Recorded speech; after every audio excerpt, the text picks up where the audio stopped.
One of the biggest pains in life is comparing yourself to others. We often think, why is she so successful and I'm not?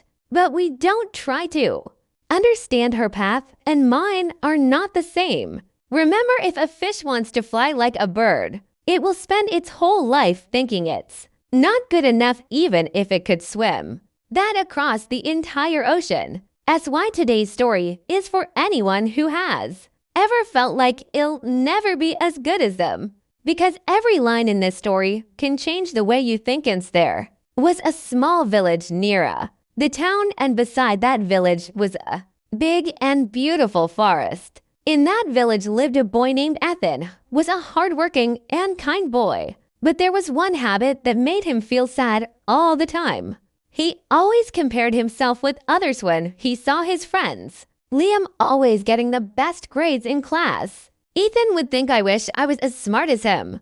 His neighbor Ryan was very rich. Ethan would think, I wish I had money like him. Even if he saw someone running fast, he would think, why can't I run that fast? Couldn't focus on his studies. He didn't enjoy doing anything all the time. He would think, it'll never be like them. One day, a wise old man visited the village. Ethan went up to him and said, Grandpa, I work really hard, but when I see someone doing better than me, I feel really sad. It feels like it'll never be like them.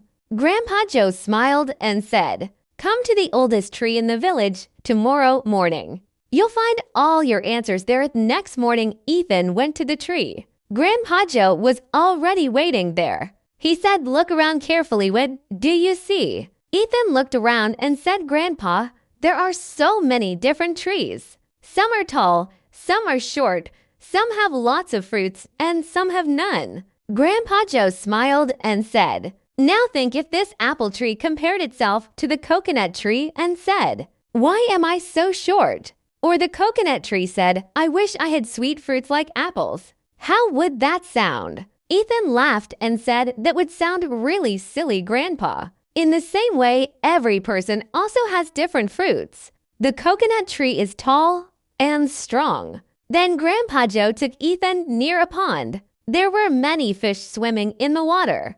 And a little further away, a bird was flying in the sky. Grandpa Joe said, now imagine if the fish said, I wish I could fly like the birds. Would that be right? Ethan said, not at all. Fish are made for swimming and birds are made for flying. Grandpa Joe smiled and said gently, then why do you want to be like someone else? You have your own path. You have many good qualities too. Maybe you just don't see them yet. Find your strengths and move forward with them. After hearing Grandpa Joe's words, something changed inside Ethan. From that day, Ethan stopped comparing himself with anyone. He started focusing on his own talents and his own work. A few years later, with his hard work, Ethan built his own business. He became an inspiration for the whole village.